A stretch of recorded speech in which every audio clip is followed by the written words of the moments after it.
Good afternoon, everyone. It's a Sunday, another day, another opportunity to learn, to grow, and become a better person. Let me welcome everyone who's on Instagram and people who are joining us on YouTube. If you don't know, we are on YouTube, and you can call other people to join us on YouTube because Instagram can be a little bit hectic. I see Khumutsakang joining us. Khumutsakang, so good to see you. Warms my heart. Thank you very much for joining us today. Madibas.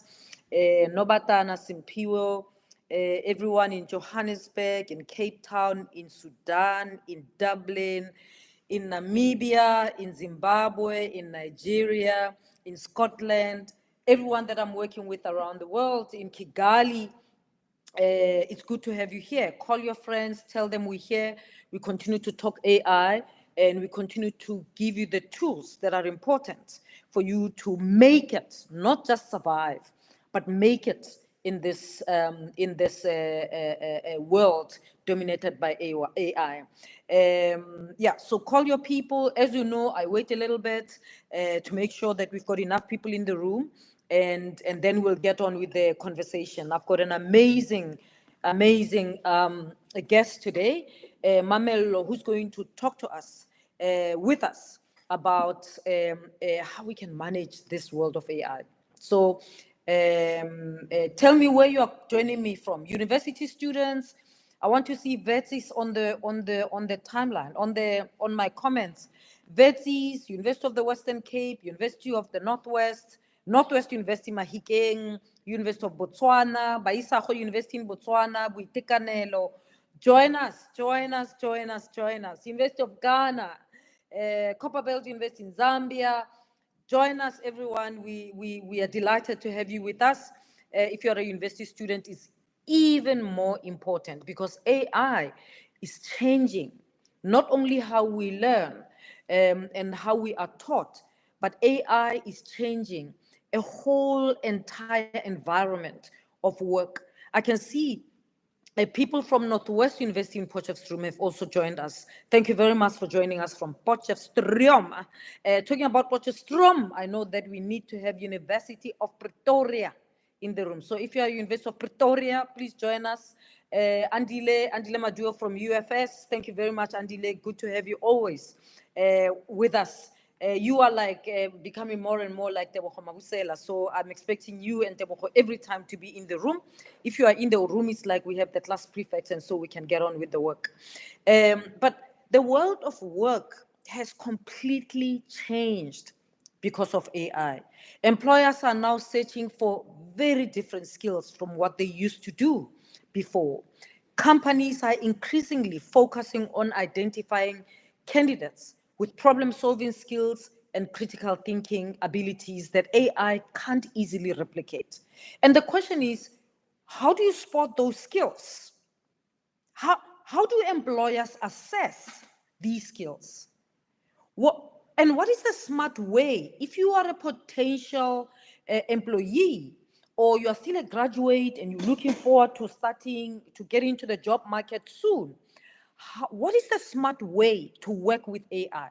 Whether you're a student, whether you're an employee, an executive, or a low-level manager, what is the smart way to work with AI to ensure that it doesn't replace you, but it complements you? Remember, when you allow AI to do the work that you can do, when you allow it to take over your brain and you refuse to think and engage it and work with it as a co-pilot, you are essentially saying you are not needed.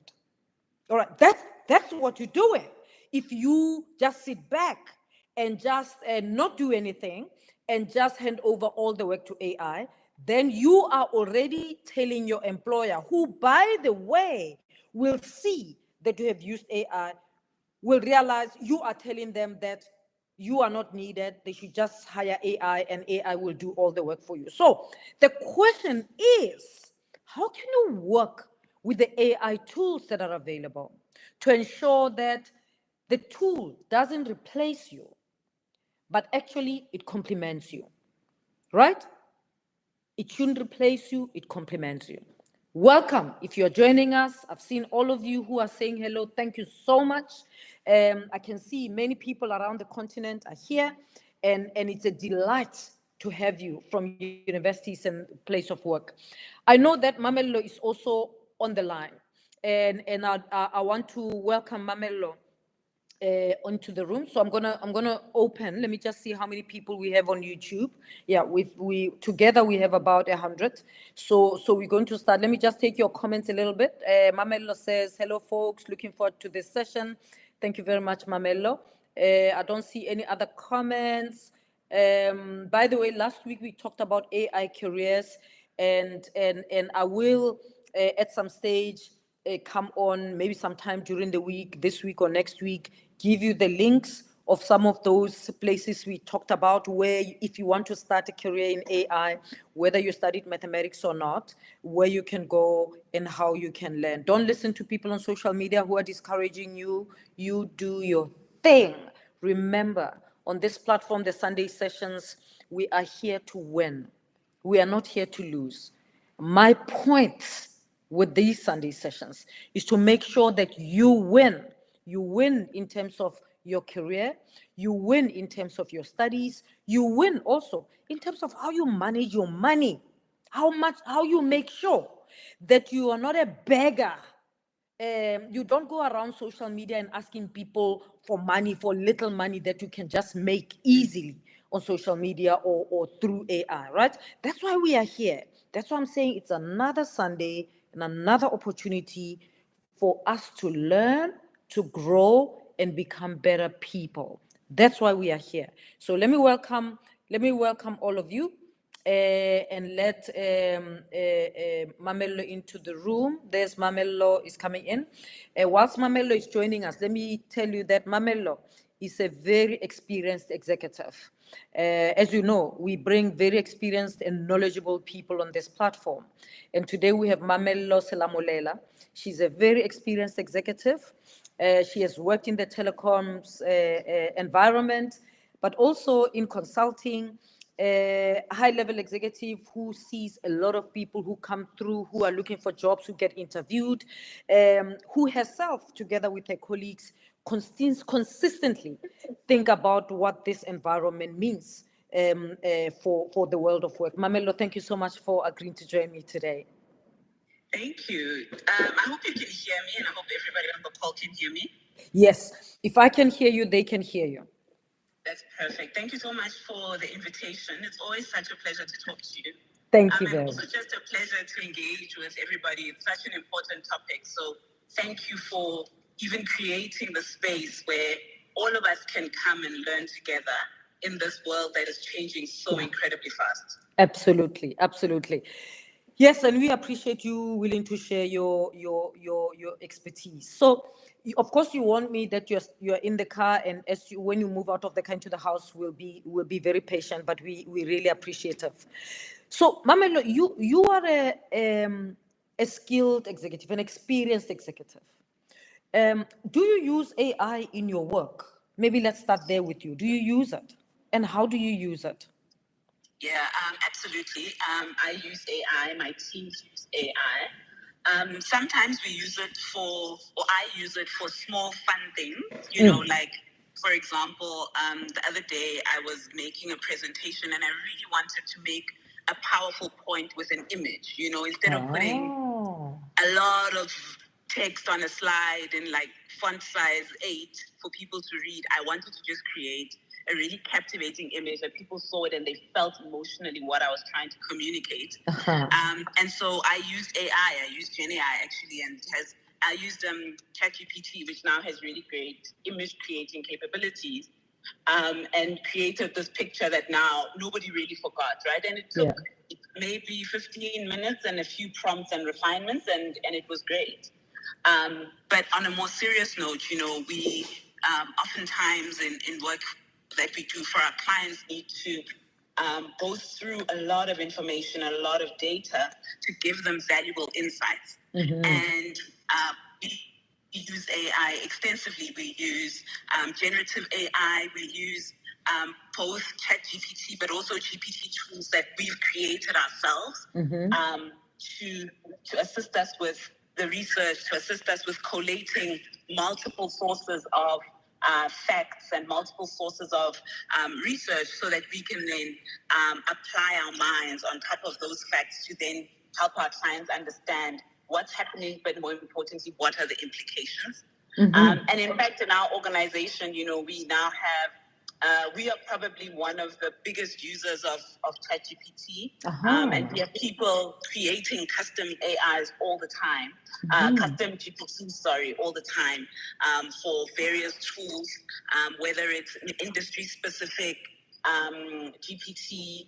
The other day, we have a lot of clients who are listed companies. And the other day, someone on my team said, why don't I create a GPT such that every our clients releases their annual statements, we can just get a 3 to 4 page summary of the results of what all the analysts have said, because typically analysts will release reports around financial statements, and just present it to us in a very easy to read way that also allows us to then see what are the main highlights, but where do I want more information, and then I can just double click on the points that are really of interest. Wow, that's interesting.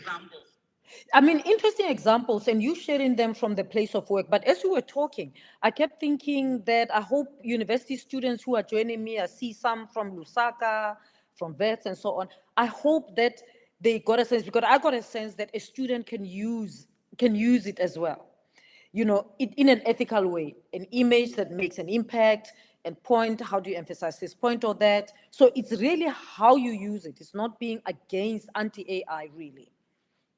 Yeah, I mean, AI is a tool. It's a tool. And, throughout the history of mankind, we've developed tools. Yeah. So, there was a day, perhaps when we were all living in a cave, where someone came up with a tool called fire, or someone discovered metal. Yeah. Eventually someone discovered the wheel, and so it has gone. So it is a tool. The question is, how are we using it in a way that is ethical and that helps advance what we're trying to do, rather than replace us in delivering the work.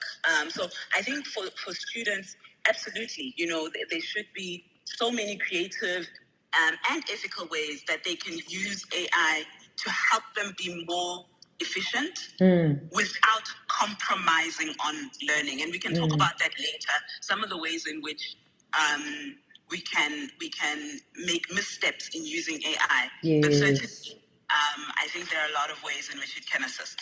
Okay. And there are a lot of misconceptions about AI taking over jobs completely. Is that possible, that can it take over jobs completely?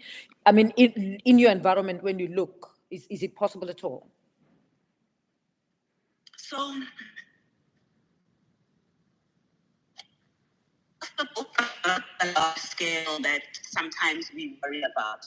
So, but what we see is that jobs, there's a different percentage of, if you take each job, and you break each job down into the tasks that job needs to complete, and then you say, what percentage of these tasks can AI do?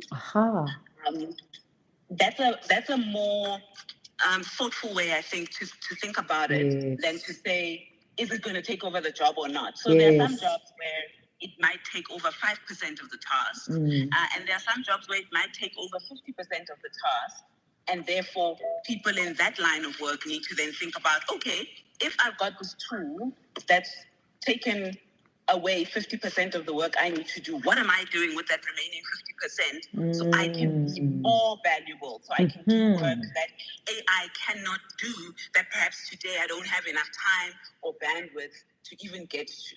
So I think thinking about jobs that are impacted differently, but yes, there are jobs that will disappear. With every industrial revolution, there are jobs that disappeared, and that's a reality. And so, we like to think about what are jobs that are going to disappear, what are jobs that are going to be enhanced, and what are new jobs that are going to be created through AI. And the jobs that disappear completely, they exist, but it's not the majority of jobs, right? Most jobs are going to be enhanced by AI. And the thing to think about is, how am I staying at the cutting edge in my line of work so that I am using the tools to remain competitive, to remain at the top of my game, so that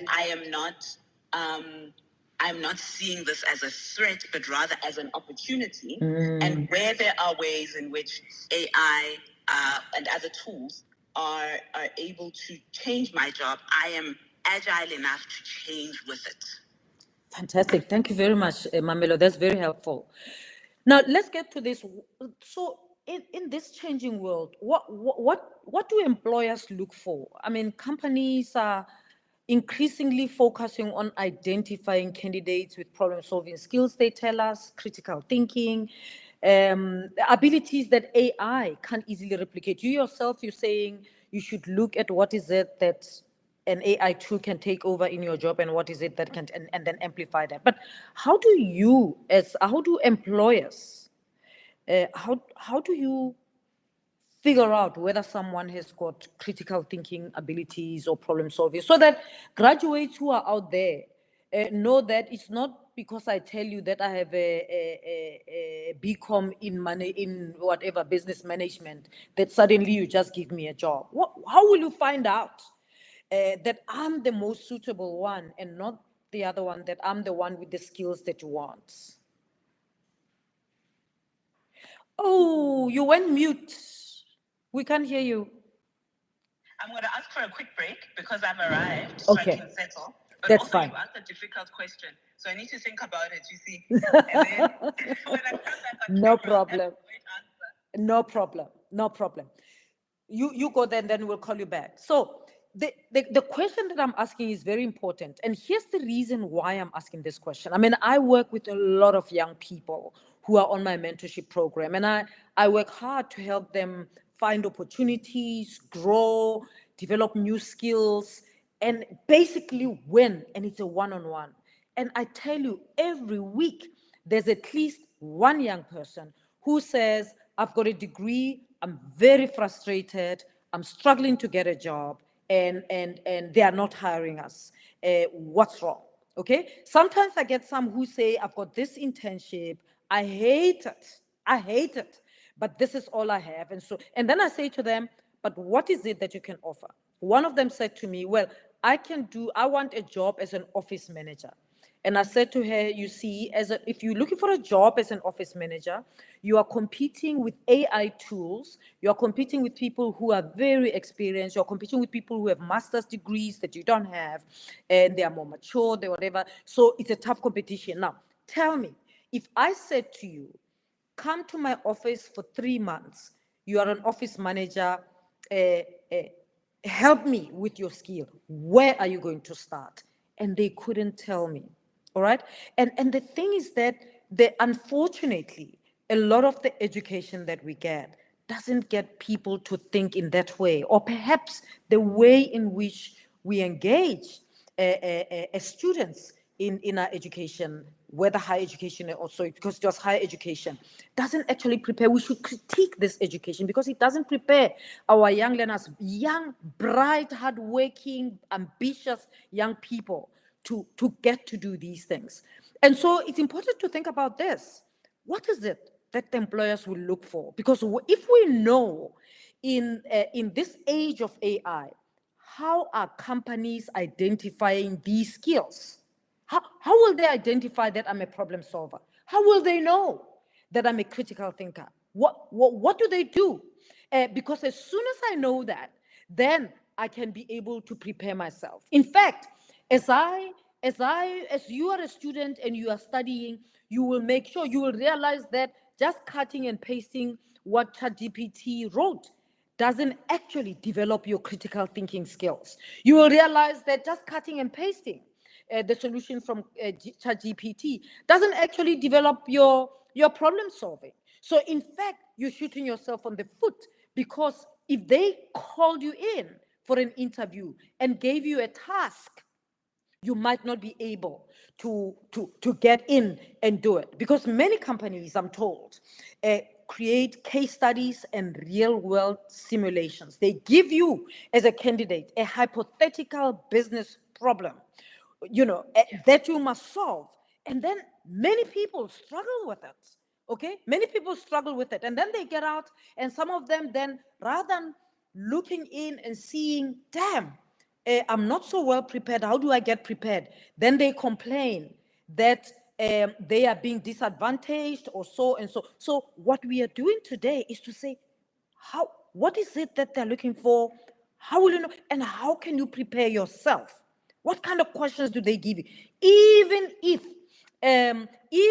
you know coding, that's not just a simple thing that these days we can give ChatGPT to write us a code. So it's not so trivial anymore. Okay, so the issue is, how will they know that you are a logical thinker? How will they know that you are not scared or anti AI? You can actually use AI to enhance what you're doing. Can I just check if Mamelo is there? I think I heard your voice, Mamelo. I'm here. Okay, I see that it's just saying it's still doing this as if you, Mamelo, can I ask you maybe to get out and then let me call you back again, get you in, not don't get out of the live, just get out of the room, this screen, and then maybe when you come back, the image will be better on Instagram. Let me just do this. Okay, I can get you out actually. Let's see. Can you do that? I can't get you out. Otherwise, we'll talk with your image doing that. All right.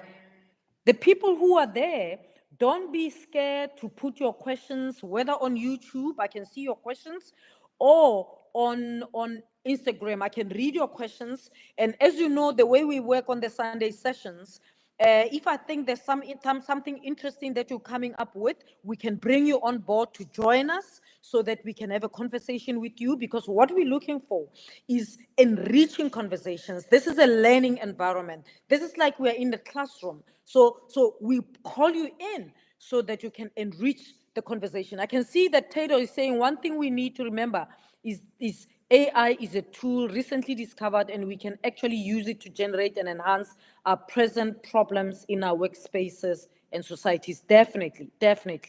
And that's what Mamelo is saying. Let's call Mamelo back. There she is. So we call him Mamelo back because Mamelo's got an experience of being, that's better. Thank you very much, Mamelo. That's better. We can see you now. So Perfect. how do you do this as employers? How do you identify?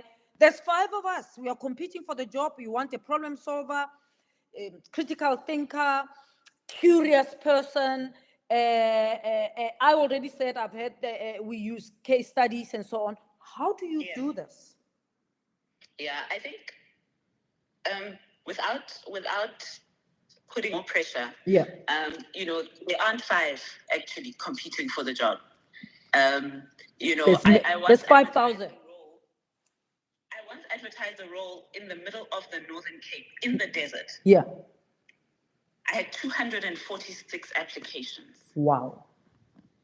So the market is competitive, and it's important, this conversation about how do 245 other people who also want this opportunity and who also are convinced that they are capable and great at doing this. And Mamelo, by the way, can we also emphasize, because when you say that people think those 250 people, some of them don't have degrees, we have to emphasize they have degrees, some of them senior degrees. They are qualified. Yeah, absolutely. Yeah. They've read the spec. Exactly. Yeah. So throughout my career, both in consulting and in a considerable amount of time in the telecoms industry, I've always liked to combine sort of conversational with case studies, and you were mentioning case studies before. Yeah. And case studies help us to understand how a person thinks, how do you approach, and if your method of thinking through a problem is to prompt and click go, then that immediately disqualifies you, right? So your way of thinking through problems can't be, I go to ChatGPT and ask ChatGPT.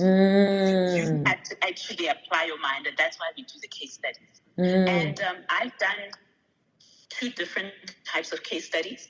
One where we talk about the problem in the room. So you arrive for the interview. Hi, Kheti, welcome. Right, this is the case study. Your client is banking, and this is what the problem they're trying to deal with. How would you approach it? So that's one type of case study in the room. Okay. Another type of case study that we've employed is where we email you a week before the interview, and we say, hi, Kheti, you're coming next week for an interview. Please prepare a context. You're a bank, you're considering the threat of or the opportunity of fintech. How would you approach that in an African context? And then we give you some time to actually think about it, presentation, etc. And then in the interview, you will now share your thoughts with us. Okay, so I don't send the solution. I don't send the solution to you. No, you come and present it. Okay. Yep. So both of these are case studies, and their advantages and disadvantages to the live in the room versus time to prepare. And for most senior executive roles, we like to give people time to prepare because we want them to kind of think about it and show us a bit more based on their experience. Whereas for younger candidates, we like to early career professionals, the case interview in the room live helps us. We don't expect you to have 10 years of banking experience that you can draw on. And that's not the point. How do you think about problems? What are your intrinsic problem-solving skills, as we call it, right? That's an important point, Mamelo. It's an important point because you are saying you're not so much interested in the solution, but you're interested in the process to the solution. In the process of the journey you are taking in your brain, in getting to a solution. So it's telling us about your problem-solving capacity, your problem-solving strategies. Absolutely. And your problem,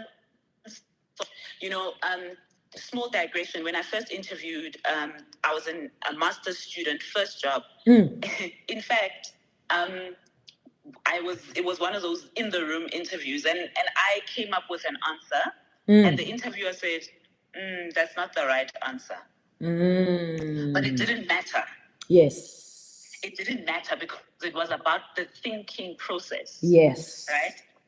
And I remember saying to the interviewer, no, I am pretty sure it's the right answer. I don't taking that approach in the interview. Yeah. But I was offered the job,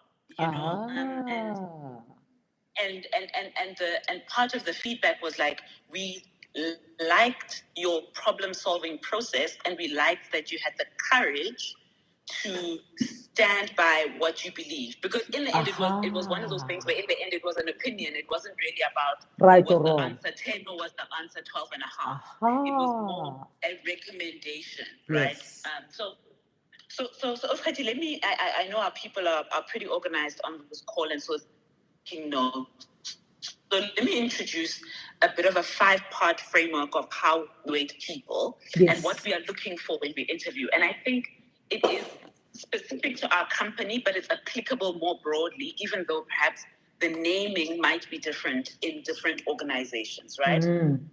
So the first thing we look for is what we call problem solving and insight. And this is a 2-part story. One is problem solving, like how do you actually, if I say to you, the problem is we want to launch, I don't know, an e-commerce business in Namibia. And, what are the 5 things that you would consider to evaluate whether Namibia is a good market for e-commerce, right? Okay. So then you'll tell us that you'll start thinking about, well, I would consider, are people using the internet today? I'd consider, are there other players in that space? That's the problem solving part. And you tell us the answer. Then I want to see the insight. And I think it's immediately clear that the problem solving part, right? If you ask ChatGPT, he will probably give you 5 things to consider if you want to launch an e-commerce business in a new market. So there, that's not really the differentiator. That's something that you should be able to do or be able to find the way or the research to do that for you. And if GPT does that for you, I don't mind. Yeah. What I'm interested in is the insight. So what? So what? That's the insight. You told me that 50% of people in Namibia have smartphones. And of the 50% who have smartphones, 50% have bought stuff online before. So there's a great market potential and latent demand. So what? That's the insight. That's what differentiates a candidate is, are you able to take what you're getting from research, whether your research comes from sitting in the library for 10 hours or whether your research comes from working on ChatGPT for half an hour. I want to know the so what. Not the data. The data anybody can get. The data is a commodity. So what? That's very important. Yeah. Yeah. So and the so what is what ChatGPT can give you. And ChatGPT is going to struggle to give you the so what. It doesn't know the context. It doesn't know.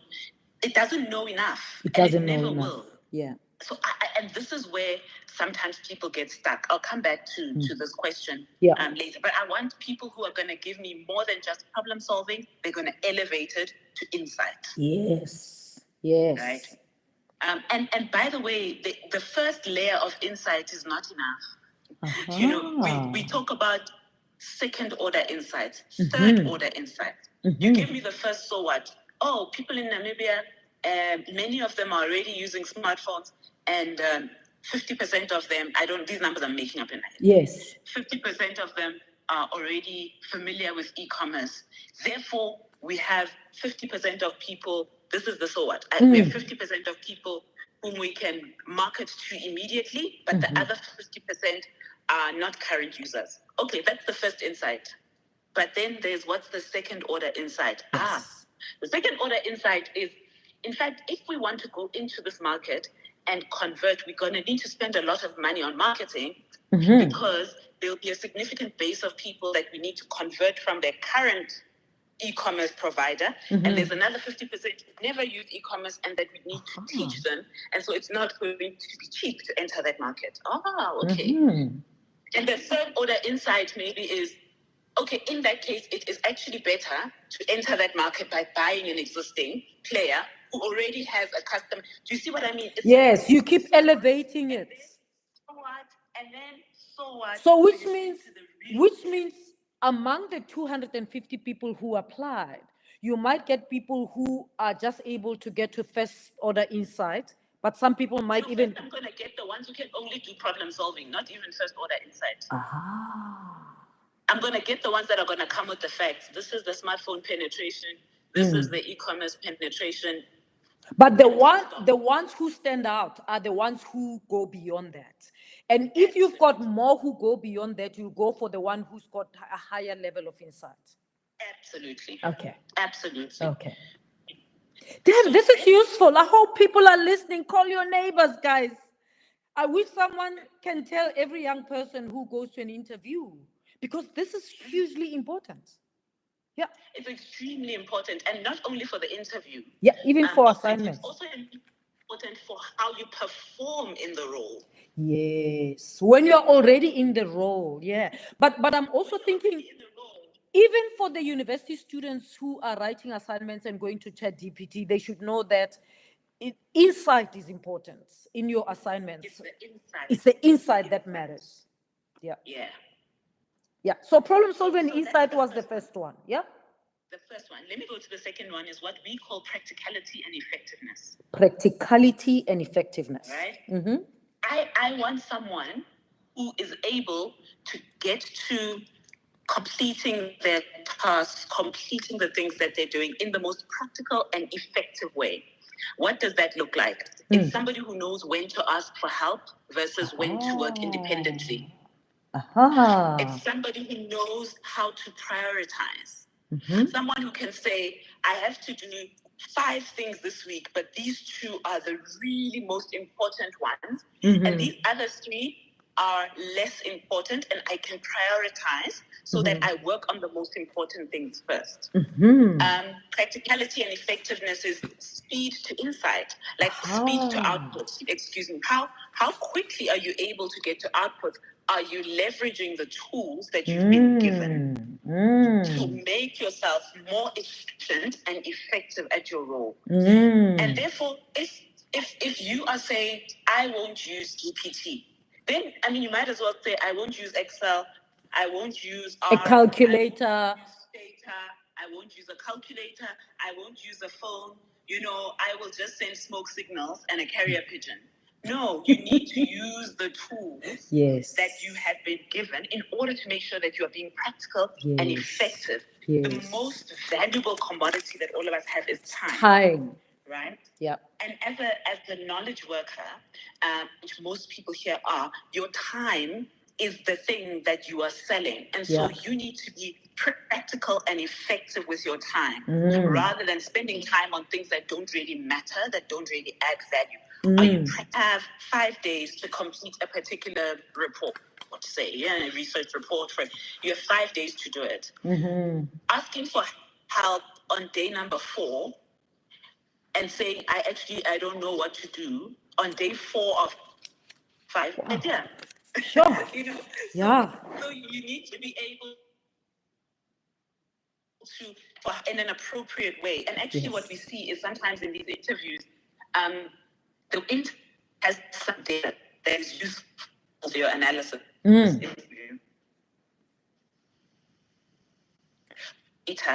for you to say, you know, I'd love to know what types of products I would put in my e-commerce business in Namibia. Do you have information about the demographic split of Namibia so I can kind of get a sense for, you know, how the population is in terms of age, gender, blah, blah, blah, right? So being able to ask for help is important because it helps you accelerate how quickly you're going to get there. But then what you are saying, Mamelo, is that it's not only being able to ask for help, it's when you ask for help. When to ask for help, ask for help. Yeah. And I think this is such an important skill. Like I say, I see people who ask for help before they've even thought about the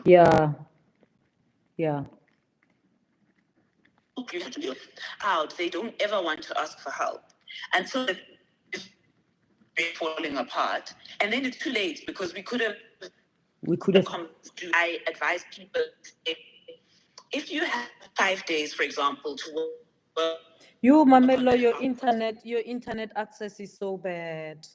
I feel terrible because this is so good. Or is it? I don't know what is it. So it's when you are seeing me fine, everything is fine. On your side. I'm seeing you a bit blurry. I can see you a little bit. Okay. Maybe let's go on because I'm not seeing anyone complain because I struggle to hear you for sometimes, but I'm getting what you're saying, and I just don't want people to lose this, and I want us to get to the other points because you said it's 5-step, right? All right. Yeah. So let's wrap up on this asking for help because it's very important. Yeah. Give us feedback, guys, if you're struggling. A guy has to do something. Oh no, someone is also saying they are struggling, Mamelo. So I'm gonna ask us that we stop it again and then you come back. It was so much better when you came back the first time. So maybe get out and come back. In the meantime, it says it's not too bad. We can hear main points. Yeah, let's go back and come. Yeah. Mamelo will come back. I hope you are getting that. I mean, I think it's very important what Mamelo is saying. Problem solving and insight. So it's not just that you can do problem solving. It's also the level of insight. ChatGPT can give you the data. The issue is, so what? Right? And that's the differentiator. And she keeps elevating it to say there's the first level and the second level and so on. And then the second point is practicality and effectiveness. Okay, is coming. Yeah, it dips from time to time. There's Mamelo. Mamelo's coming. This is very useful, so I don't want us to lose it. Yeah, Mamelo, let's go on. I can see you better now. Give it another shot. Yes, we have to. It must work. So, you were saying being able to ask for help when and how, because you don't want to ask for help when you haven't done the work yourself. And by the way, young people think it's not, people don't suss it out. We can see if you haven't done any work and you're coming, we can get it. Okay, so it's how you ask that shows us how far you've gone. Okay, so go on, that's how far I got you. Yeah, I was talking about when to ask for help. When? What you want to do, and just to make it very practical. Yeah. If you have 5 days to do something, or it doesn't matter, 10 days to do something, let's just 5 days for ease of the example. I want people to take the first 10% of your allocated time. So take half a day. Yep. Think, how would you approach, what is your understanding of the problem that you're being asked to solve? And then at that point, after 10% maximum, go back and say, can I align with you, the client, the manager, whoever? Can I align with you on my understanding of the problem? And this is how I'm approaching it. Yeah. Am I on the right track? Do you have any advice on how I can approach better? Because what it does is it shows that you've thought about it, but you're also not so far down the line that you've wasted time potentially going in the wrong direction. Yep. Good point. Yep. And I just want to make one point about this piece of using the tools. You know, I spoke earlier about the fact that sometimes we give people time to go and spend a week preparing for an interview. There was one candidate that we interviewed, and we'd given him a week. And ironically, the topic was AI. So and his entire presentation was, and I could see it within the first 5 minutes. That this is all ChatGPT cut and paste. Cut and paste, absolutely cut and paste. And I was waiting because I initially didn't have a problem with the fact that he used the tool. Yeah. But I was waiting for the insight, you see. I was waiting like, okay, problem, that's fine. Yeah. But the insight. Yes. And the insight never came. And in fact, that's the first thing. The second thing was that there was an ethical problem because I've done this part using ChatGPT, but it's because that's all he had done. And if he had come into the interview and said, so what I've done, my approach here is I use ChatGPT to get the basics of the data that I need, and now here's my insight on top of that, it would have been a great interview. But instead, there was an ethics problem in pretending it was original work when it was not. And secondly, there was an insight problem because there were no insights. Yes. And so he was trying to be practical and effective, but he missed it because he used the tool in the incorrect way. So what is wrong here is not the fact that he used ChatGPT. It's the fact that he didn't.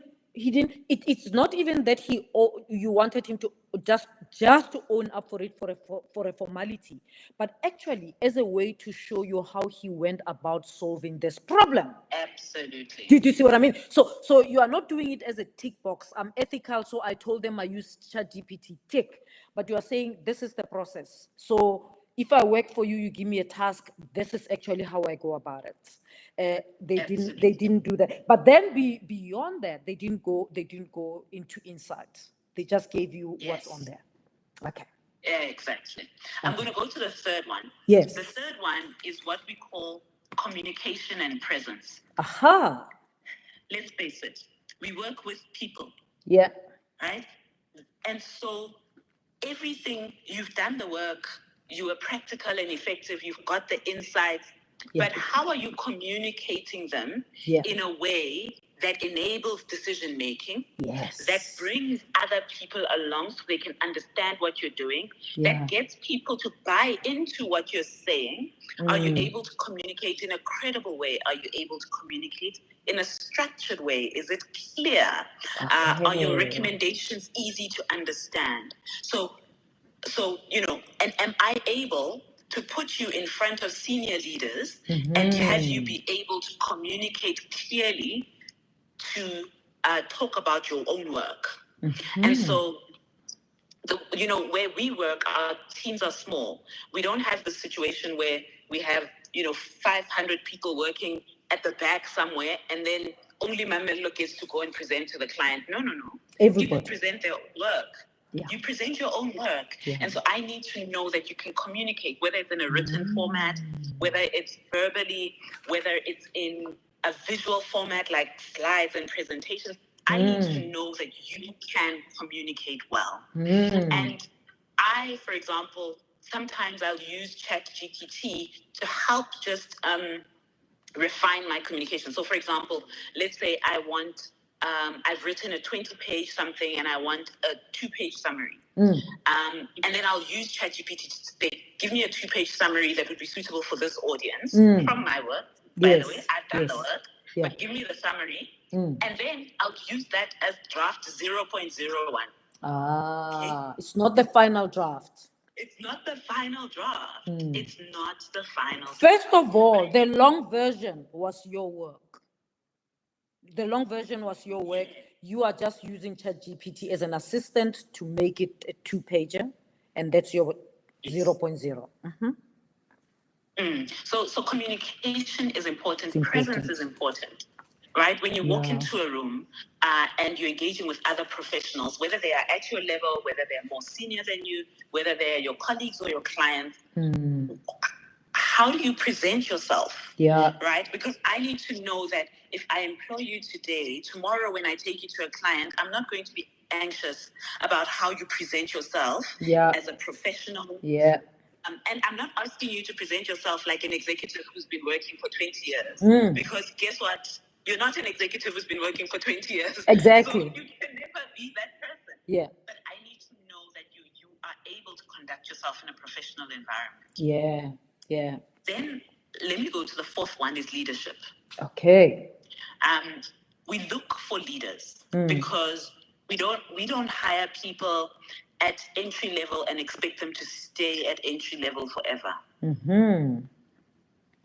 That's not the point. The point is we are hiring people at entry level today because we are hiring leaders of tomorrow. And so today we are starting to look for indications that you have leadership capability that we can train, refine, build on as we build our leaders of the future. So we're hiring with the future in mind. It's not only about whether you can do the job today. And so I then ask people outside of the case example, tell me about an example of where you had to lead in a very difficult situation.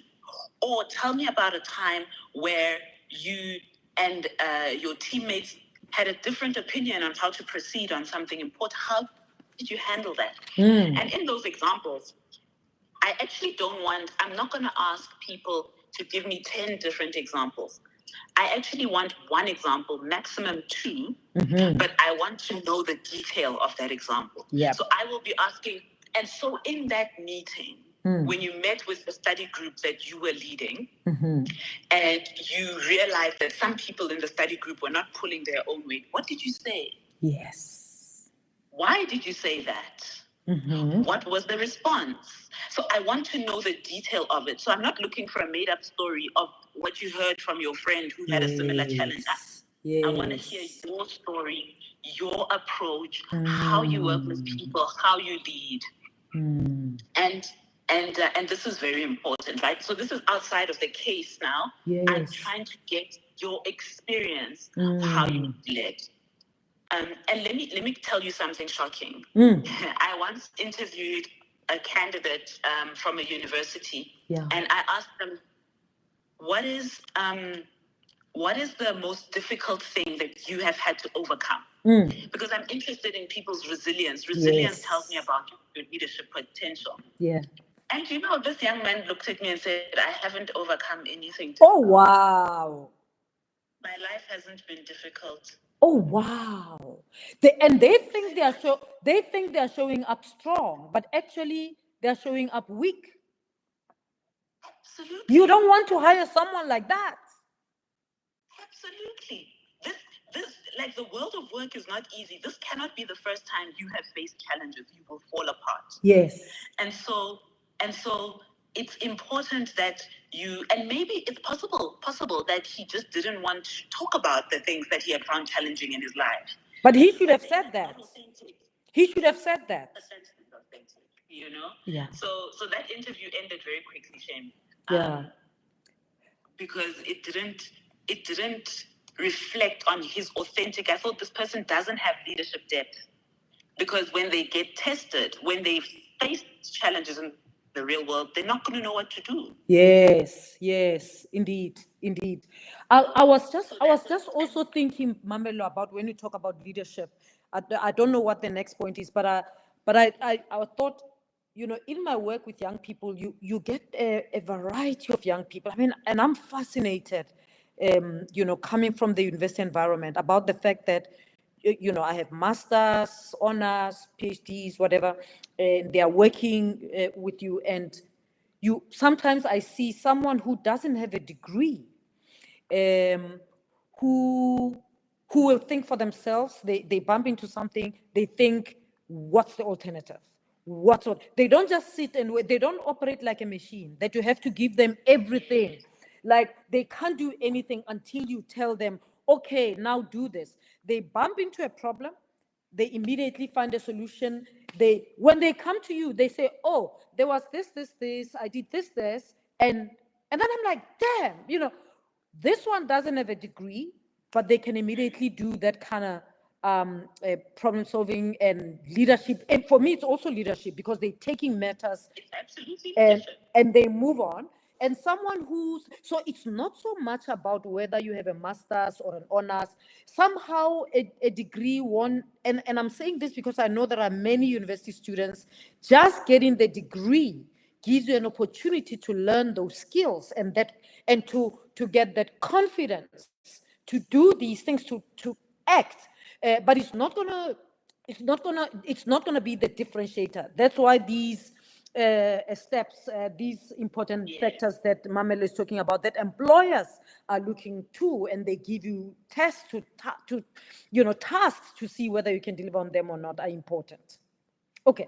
Yeah, and what you're saying ties into a comment here from Maniwe Boys. I like the handle. And it says, I think the leadership question can't be entry-level posts like interns.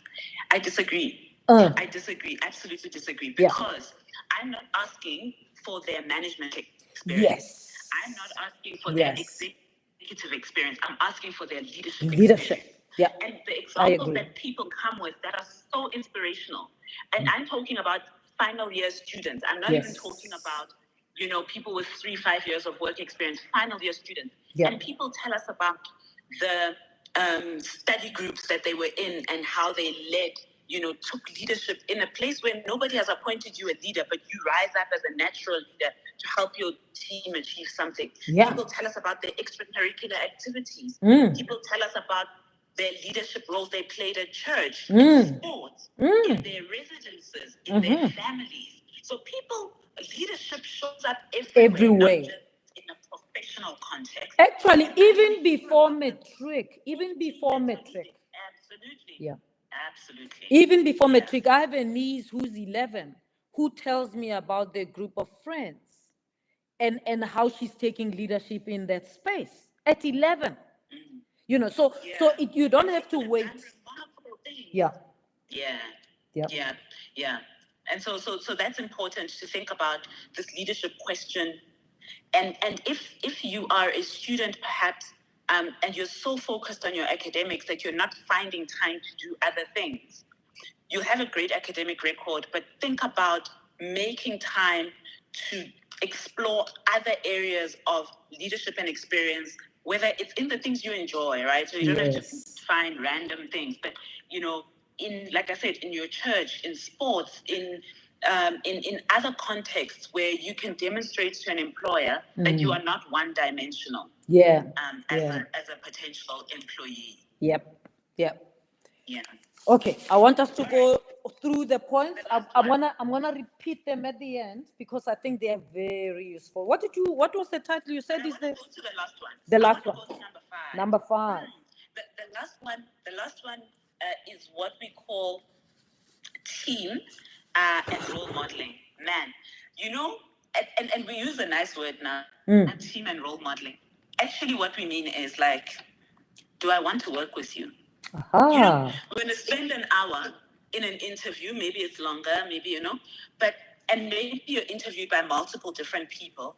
And we just say, like, man, is this a person that we want to work with? And it's important here. I'm not saying, is this person like me? Yes. Right? Because if everybody was like me, trust me, we wouldn't get very far. Yeah. But is this person somebody that we would want to work with? They might be completely different to everyone in the team, but we see what they bring. They bring some humor, maybe. They bring levity, you know. They have a light.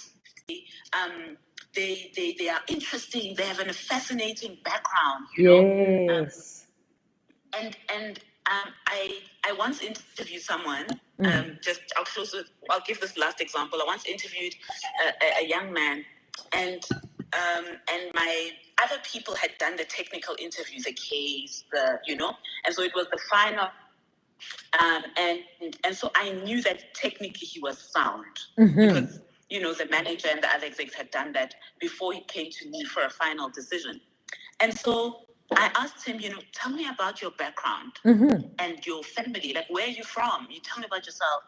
And he told me the most inspirational story about he grew up in a difficult environment, single mom, absolutely challenging from everything, paying 60 Rand school fees a year was an enormous challenge for his mother, who was a single parent, first person in his family in his community to go to university, went to an outstanding university, completed a challenging degree, had worked for some impressive organizations. And I mean, he was a bit of a more experienced professional. Yeah. But he didn't, and he was applying for a role as a software developer. So we didn't talk about anything, but he just told me his background. And then afterwards, I said to him, your mother must be so proud of you. And he said, she is. And that person was somebody that was a great role model, a great team member. I thought, I want to work with this person. I'm going to learn so much from this guy. Exactly. He is so interesting. He's overcome so much, Yes.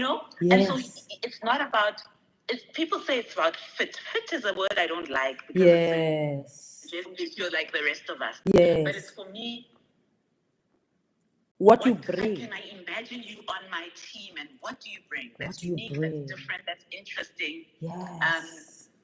And do I want to sit with you? Like, if I'm going to be on a plane with you on a trip to London for 12 hours, would I want to sit next to you? Yeah. It's almost like it doesn't matter how smart you are.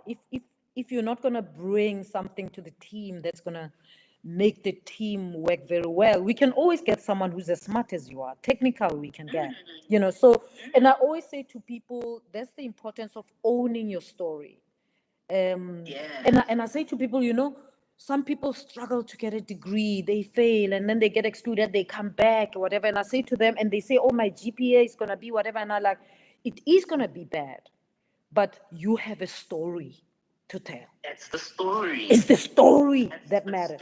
So you have to have a story. You can't just sit there and say it's bad and I don't know what happened. You got to know what happened and have meaning for what happened. Don't need to sugarcoat it. Exactly. Be authentic. Dilute, erase your story. Yeah, no. It happened. So you own it. You contextualize it. You know what was going on. When you tell the story 3 years later looking for a job, maybe you sit in a room and people say, that's the guy we want. The guy who fought to get that degree without funding. The guy who pushed. And that's the fifth point that you are making about team and role modeling. Do I want to work with you? You know. Okay, so do you want to go on? I see it's 5 o'clock. It's 6 o'clock. You know what I want us to do, Mamela? I always get excited talking with you. So I want us to pause here. And can we talk again next week? Because I want us to talk about, now you've got this person who these people who meet this requirement, whatever, they are now in the company. What does productivity look like in the age of AI? Yes. Yeah. So I want us to talk about that next week, and continue to, to unpack it, and you drawing from your experience, because I think it will be very useful. The feedback that I'm seeing on YouTube is amazing. I can see deputy vice chancellors here on YouTube, academics here, students. Someone is saying this discussion is quite insightful. More young and not so young people to have access to these critical and powerful insights. Very important pointers. People are saying lots of things, and it's a range of people. So thank you very much, Mamelo, for coming in. What I want to do as closing, as I think Mamelo, is just to go through those 5 points. And these are the things that you say employers are looking for. Yeah. Or should look for. If they are not already, they should look for this. Certainly in the company that Mamelo works for, that's what they're looking for. First of all, they're looking for problem solving and insight. Okay, so it's good to have problem solving, but you've got to go beyond that, and that's insight. And the insight is, so what? So what? You've got the data, you've got this answer that ChatGPT gave you, but so what? And that's the differentiator. And that levels of insights are different. There's the first level, and we can keep going up in that order. First order, second order, and so on. The second thing that they're looking for is practicality and effectiveness. That's important. When you get given a task, and you're given an amount of time to complete the task, how do you go about the task? Do you stop and wait until the last day and you want to do it quick, and in the last hour you go and ask for help? When do you ask for help? How do you chunk this? How do you go about this? How do you prioritize doing this? So it's the speed to output, because we're going to work with you. We want to know whether you know the tools that are around you, that you can leverage them to help you do the task. Are you practical? Are you effective? Do you know when to ask for help? Do you know how to ask for help? You are not cutting corners and not doing a thing and lying about using ChatGPT and so on. Are you using the tools? You are lying about using the tools. We want someone who's practical, who's effective, who can say, I used ChatGPT, I found this, and I did that, and I did that, and you know how to go around doing this, because you've got a specific time to complete the task. And thirdly, communication and presence. I often advise Mamelo, young people that I work with on my mentorship program, that they should also, some of them, depending on the program that they signed up for, I work with them on a presentation of self. That's right. Because presentation of self, it's really exactly what you're talking about. Communication and presence. It's not just about what you say, it's how you say it. It's about when you stand in front of people and you present, whether people will be willing to go with you. And you can't sit there and say, oh, I'm not gifted, I'm not a speaker. We all learn and we get better. Whether it's in written form, whether it's in doing your slides and so on, whether it's in verbal. So you've got to learn. If you're on campus, there are Toastmasters on some campuses, Toastmasters chapters. Join those things so that you can learn how to present yourself. You will learn these things because they are needed in the world of work. And then fourthly, importantly, leadership. As Mamelo said, companies, particularly her company and many companies, do not expect you to stay at entry level, even if they get you at entry level. They want to hire a leader. Whether you are coming in as an intern, they're already seeing you going up, and they want to see you that you are the ones who are going to take over the company. So don't sit there and say, I'm a beginner, I'm an intern, and just sit and think that some of these things don't matter to you. Practicality and whatever, that doesn't matter to you. Communication and presence doesn't matter. It matters, right? So you are not going to be at that level forever. Okay, so they want to see your leadership skills. So think, when you go to an interview, think about situations where you showed leadership. When were you a leader? How did you show up? And so on and so forth, because that's important. And then finally, team and role modeling. Again, a very important point. Employers will wonder, do I want to work with this person? Whoever is sitting there in the interview, remember, there's 1,000 of you competing for the job. You have the same qualifications, you all match up the same way with problem solving, practicality and effectiveness, all of that, all of that. You might just win on these points of team and role modeling. Sometimes that's where people might become strong. They show up strong. Absolutely. Because everywhere else people are the same. And then just there, people say, this is the guy we want to work with. So own your story. That's right. Be authentic, own your story, and share it with authenticity. Do not lie, don't hide things, and you'll be surprised how inspired people become and want to work with you, because this is the world. We want real people. Mamelo, thank you so much for joining me. I really appreciate it. We'll meet again, Mamelo. I really appreciate your generosity. Let me answer your question Yeah. about next week. Absolutely would love to do this. This is such important. These are important conversations, Osketi, because nobody is teaching us these skills in a classroom. Yeah. Nobody's teaching us these skills in a classroom. And you get to the world of work, Yeah. and people think you know it, right? And, Yeah. and so it's important. So as I was just thinking about your invitation for next week, I want people to take away that for next week, let's talk about how you go from potential Yes. to performance. Because when you come in, Yes. what we saw was the potential. Yes. Now you need to perform. So let's think about from going from potential to performance, and Absolutely. how you do that. How you do that. Absolutely. Thank you for phrasing it that way.